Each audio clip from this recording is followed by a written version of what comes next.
آج کے اس مختصر سے وقت میں قربانی کے بارے میں سوشل میڈیا پہ دیگر طبقات میں کچھ اختلافی مسائل ہیں۔ ان اختلافی مسائل کو غلط طریقے سے مسلکی رنگ دے کے بیان کیا جاتا ہے۔ عام لوگ یہ سمجھتے ہیں کہ پتہ نہیں کون سا مسئلہ ٹھیک ہوگا۔ آج ہم جو ہیں ان مسائل کو بیان کریں گے حدیث مبارکہ کی روشنی میں، تاکہ ہمارا جو مائنڈ سیٹ اپ ہے نا وہ کلیئر ہو جائے کہ کیا حدیث مبارکہ کے اندر ان مسائل میں جو اختلافی مسائل ہیں صرف ایک ہی صورت بیان ہوئی ہے یا مختلف صورتیں بیان ہوئی ہیں۔ آقا کریم علیہ الصلوۃ والسلام نے مختلف اعمال فرمائے، امت کے لیے کیا آسانیاں ہیں۔ لوگ اصل میں جب بھی کوئی اختلافی مسئلہ بیان کرتے ہیں وہ اپنا موقف بیان کریں گے، اپنے موقف کے اوپر جو حدیث ہے وہ بیان کر دیں گے۔ سننے والا کیا سمجھتا ہے کہ یہ جو شخص بیان کر رہا ہے اس کا جو موقف ہے اسی کے اوپر صرف حدیث ہے، باقی جو اس کے مخالف ہے یا اس کے اختلاف جو رائے رکھتا ہے اس کے پاس کوئی حدیث نہیں۔ اس سے کیا ہوتا ہے، معاشرے کے اندر تشدد پر مبنی جو سوچ اور فکر جو نظریات ہیں وہ پیدا ہوتے ہیں۔ جب تشدد آتا ہے تو پھر فتویٰ بازی بھی ہوتی ہے، جب فتویٰ بازی ہوتی ہے تو پھر ایک دوسرے کے اوپر کون سے فتوے لگتے ہیں، گمراہی کے فتوے لگیں گے، تکفیر کے فتوے لگیں گے، بدعقیدگی کے فتوے لگیں گے، خلاف شرع کے فتوے لگیں گے۔ تو یہ چند ایک مسائل آپ کے سامنے کلیئر ہو جائے گا کہ کیا آقا کریم علیہ الصلوۃ والسلام سے اس مسئلے میں کتنی صورتیں ثابت ہیں۔ قربانی کے بارے میں جب حضور نبی کریم علیہ الصلوۃ والسلام سے پوچھا گیا کہ یہ قربانی کیا ہے، اس کی حقیقت کیا ہے، تو حضور نبی کریم علیہ الصلوۃ والسلام نے فرمایا سنت ابیکم ابراہیم، یہ تمہارے روحانی باپ جو ہیں ابراہیم علیہ الصلوۃ والسلام کی سنت ہے۔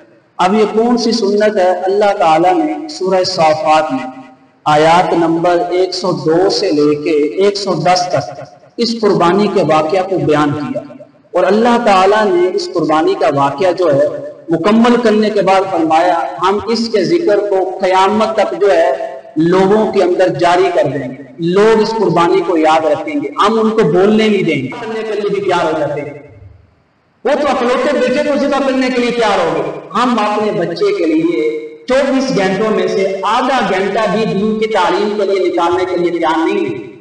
ادھر سے اسکول آئے گا 8 گھنٹے پڑھ کے اسکول سے، ادھر اس کو ٹیوشن بھی بھیجیں گے، اکیڈمی کے لیے الگ ٹائم ہے اسکول میں پڑھنے کے لیے، پر قرآن پاک پڑھنے کے لیے آدھے گھنٹے کا بھی ٹائم نہیں ہے۔ کتنے ہم میں سے ایسے لوگ ہیں اگر اسکول میں ایگزام ہو رہے ہو نا ہم قرآن پاک کی کلاس پڑھا رہے ہیں، یا ہم مدرسے میں جا کے کہہ دیں اسکول کے اندر امتحان ہو رہے ہیں۔ کبھی ہم نے یہ بھی کیا ہے کہ ہم یہ کہہ دیں کہ ہمارا جو مدرسے کے اندر قرآن پاک کی کلاس ہے ہم اپنا ٹائم بدل لیتے ہیں اسکول کا؟ بہت کم ہے۔ یہاں پہ ہم قربانی کا واقعہ بیان کر رہے ہیں، اور اپنی اولادوں کی اگر تربیت نہ کر سکیں تو ان واقعات کو بیان کرنے کا کوئی مقصد نہیں، کوئی نصیحت حاصل نہیں ہوتی ہے۔ فرمایا اگر آپ چاہیں مجھے ذبح کریں جو اللہ نے آپ کو حکم دیا ہے، آپ مجھے صبر کرنے والوں میں سے پائیں گے، چیخ و پکار بھی نہیں کروں گا۔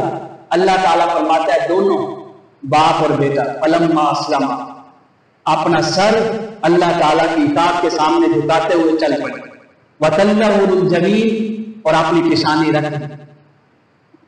اسماعیل علیہ السلام کو بٹھا دیا گیا ذبح کرنے کے لیے، آپ کو قربان کرنے کے لیے۔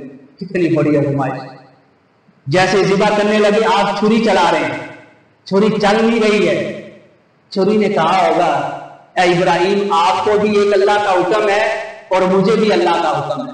آپ کو حکم یہ ہے کہ اذبح، اے ابراہیم ابنتا اپنے بیٹے کو ذبح کرو، اور مجھے حکم یہ ہے کہ یا سکین لا تذبح، اے چھری تو نے ذبح نہیں کرنا ہے میرے ابراہیم کے اسماعیل کو، آپ اپنا کام کریں میں اپنا کام کر رہی ہوں۔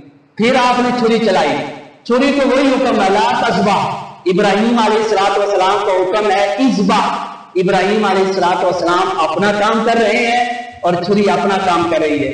جیسے ہی لٹایا چھری چلانے لگے، جیسے ہی چھری چلی خون کا فوارہ نکلا، اور دیکھا کہ اللہ تعالیٰ نے حضرت اسماعیل علیہ السلام کی جگہ ایک ڈنڈے کو بطور فدیہ حضرت اسماعیل علیہ السلام کی جگہ قربان کروا دیا، اور آواز آئی وَنَادَيْنَاهُ یا ابراہیم، اے میرے ابراہیم قد صدقت الرؤیا، جو آپ نے خواب میں دیکھا، جو آپ کو حکم دیا گیا، آپ نے اپنے خواب میں جو حکم ملا تھا اس حکم کو سچا کر کے دکھایا۔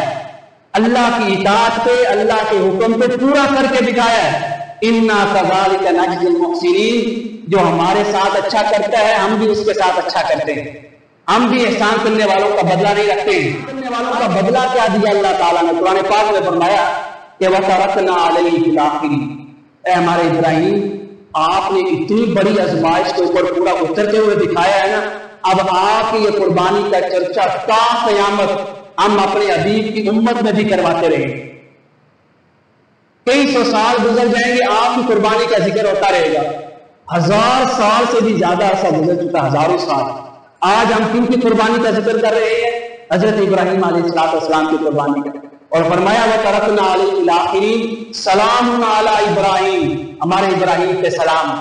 اور جو ابراہیم علیہ السلام کی سنت پاک پہ عمل کرے گا، قربانی کرے گا، اس سلام کی وساطت سے اللہ تعالیٰ نے ان کے لیے بھی فرما دیا ہے کہ جس طرح ہم نے اپنے ابراہیم پہ سلام کیا ہے، اسی طرح ہمارے ابراہیم کی سنت پہ عمل کرنے والوں پہ بھی قیامت تک سلام ہوتا رہے، برکتیں نازل ہوتی رہے۔ تو لہٰذا جب آقا کریم علیہ السلام سے پوچھا گیا تو آپ نے یہ فرمایا کہ سنت ابیکم، کہ یہ آپ کے روحانی باپ حضرت ابراہیم علیہ السلام کی سنت پاک ہے۔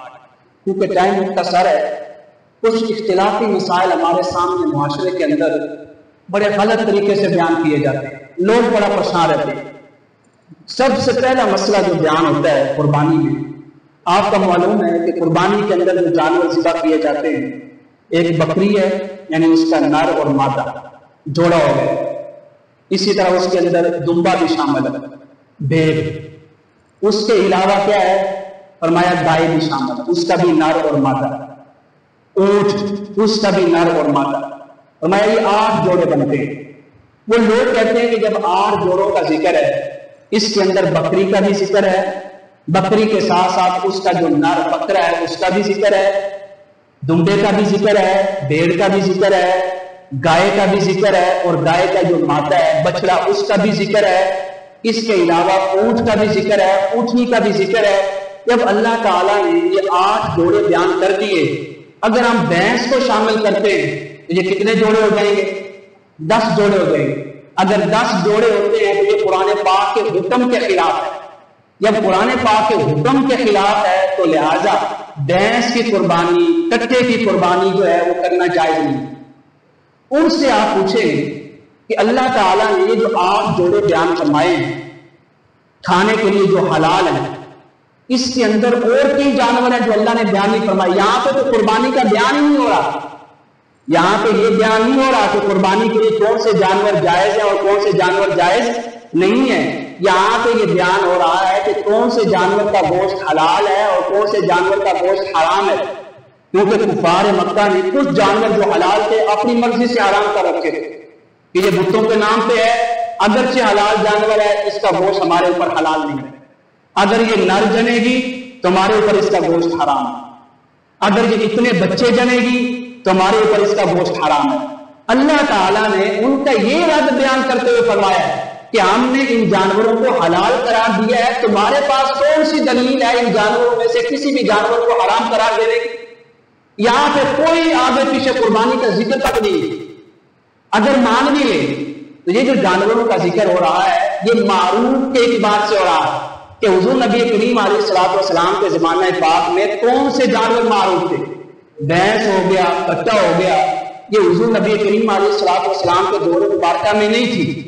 اب ہم نے دیکھنا ہے کہ جب یہ بھینس پائی گئی اور اسلامی فتوحات کا سلسلہ وسیع ہوا، وہاں کے علماء نے حتیٰ کہ تابعین کے دور میں بھینس کا وجود ہو گیا تھا۔ جب اسلام کی سلطنت وسیع ہوئی تو تابعین کے سامنے یہ مسئلہ بیان ہوا۔ اب ہم نے یہ دیکھنا ہے یہ نئی قسم کا جانور آ گیا ہے، اس کی شکل بھی نہیں ہے، اب اس کو کس جانور کے ساتھ ملائیں گے؟ آسان سے مسئلہ سمجھیں۔ سب سے پہلے جو بات کلیئر کر لیں، اگر آپ کو گائے ملتی ہے، اگر آپ کو گائے کا بچہ ملتا ہے، بچڑا وغیرہ، یہ جو جانور ہیں جس کے اوپر اختلاف نہیں ہے، ان کی قربانی کرنا افضل ہے، اس میں کوئی شک نہیں ہے۔ یہی حال ہے، بات یہ ہو رہی ہے اگر کوئی شخص کٹے کی قربانی کرتا ہے، بھینس کی قربانی کرتا ہے، یہ ناجائز کیسے ہو سکتی ہے؟ اب ہمارے سامنے 3 خانے، پہلا خانہ آپ گوشت کا رکھ لیں، دوسرا خانہ آپ زکوٰۃ کا رکھ لیں،